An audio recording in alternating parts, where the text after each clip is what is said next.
Minus में minus का गुणा करेंगे तो प्लस हो जाएगा। इसके बाद प्लस का प्लस में गुणा करेंगे तो प्लस होगा। ये देखो, समान चिन्ह है तो आपका प्लस आएगा। यानी जैसे कि माइनस में माइनस गुणा किए तो प्लस हुआ, फिर प्लस का प्लस में गुणा करेंगे तो प्लस आएगा। यानी कि समान चिन्हों का गुणनफल प्लस होता है। और विपरीत चिन्ह का, जैसे में विपरीत चिन्ह हो गया, एक माइनस हो गया, दूसरा का आपका प्लस है, यानी कि प्लस का माइनस में गुणा करेंगे तो माइनस आएगा। कहने का मतलब है कि विपरीत चिन्ह रहेगा तो माइनस आता है। जैसे में ठीक इसी तरह से ले ले, अगर यहाँ पर प्लस ले लेंगे और यहाँ ले ले माइनस, प्लस और माइनस का गुणा करेंगे तो माइनस आ जाएगा। यानी यहाँ पर हमको यह ध्यान रखना है कि अगर समान चिन्ह है तो प्लस आएगा, यदि प्लस है और प्लस में गुणा करेंगे तो प्लस ही आएगा। दूसरा चीज, अगर माइनस का प्लस में गुणा करोगे तो माइनस आएगा, अगर प्लस का माइनस में गुणा करोगे तो माइनस आएगा। फिर इसके बाद अब बीजीय बीजीय बीजीय व्यंजक का गुणन।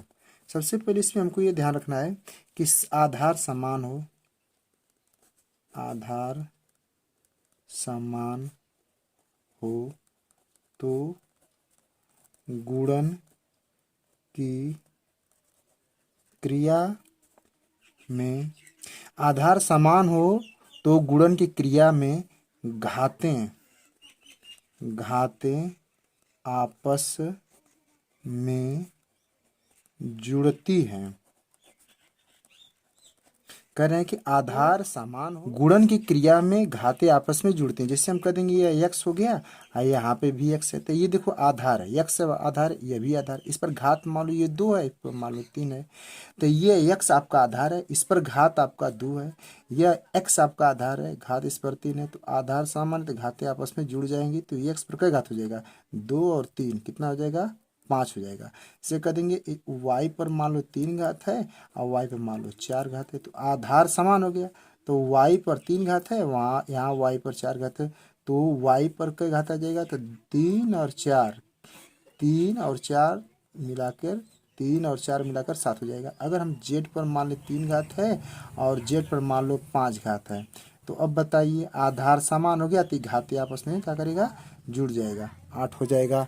इतना ध्यान देने वाली बात है। अब दूसरे का पॉइंट पर हम देखेंगे कि यदि यदि आधार असमान हो, यदि आधार असमान हो तो गुणन की क्रिया में केवल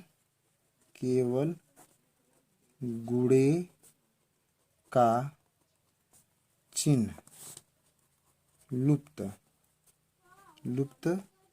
हो जाता है और बीजीय व्यंजक को बीजीय व्यंजक को ज्यों ज्यों का त्यों उसी तरह उतार देते हैं। जैसे में यह एक मान लो x है और दूसरा का मान लो y है। ये मान लो x, ये अलग भी आधार है, इसका अलग है, ये x है, ये y है, तो बस केवल गुणा का चिन्ह हटा देंगे, तो यहाँ लिख देंगे x y। अगर मान लो ये a है और ये मान लो b है, तो ये अलग हो गया, ये अलग हो गया, तो इसको a b बोलेंगे। अगर बाय द वे ये मान लो y है, ये आपका z है, अब बताइए ये अलग, ए पर मान लो 3 घात है, ए पर मान लो 2 घात, तो ये अलग अलग है।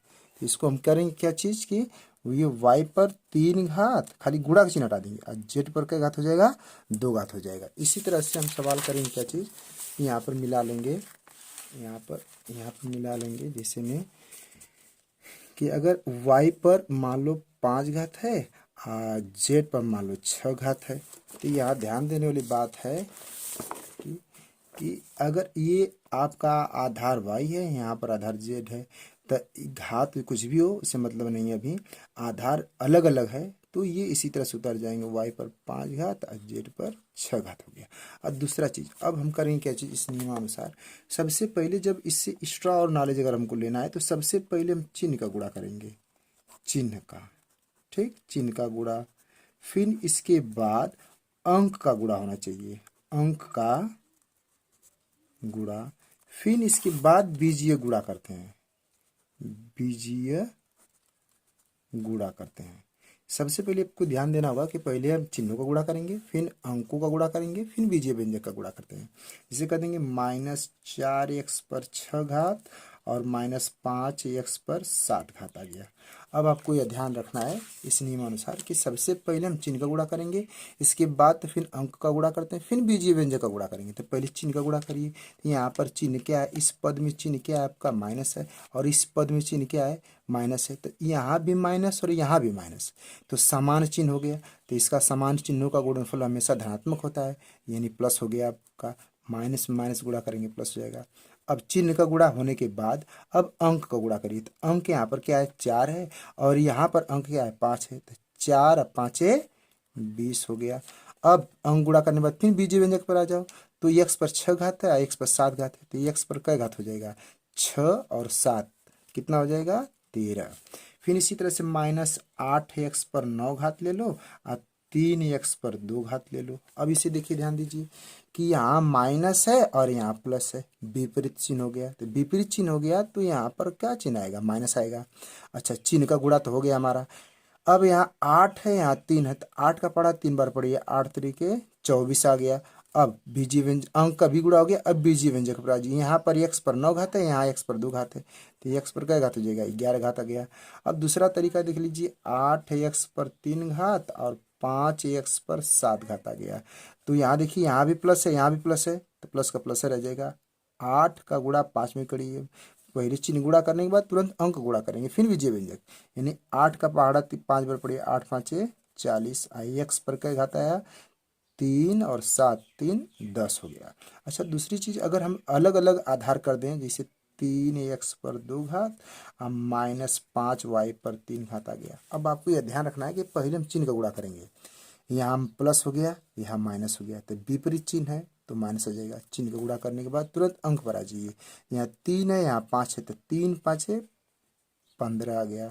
फिर y पर 2 घात है और y पर 3 घात, x पर 2 घात है, y पर 3 घात है, तो ये आधार अलग है। यहाँ पर x है, यहाँ पर y है। तो इसका कहने का मतलब खाली गुणा का चिन्ह हटा देंगे, इन्हीं इसको और इसको इसी जगह उतार लेंगे। इन्हीं x पर 2 घात, ये वाला यहाँ लिख रहे हैं y पर क्या घात दिखाई दे रहा है 3 घात, इसी तरह उतार जाएगा। -8x पर 3 घात गुणे 2y पर 4 घात। अब इसे देखिए, यह माइनस है और ये आपका प्लस है, तो विपरीत चिन्ह आ गया, माइनस आ गया। तो 8 दूना के 16 और x पर 3 घात और y पर आपका आ गया 4 घात, इस तरह से।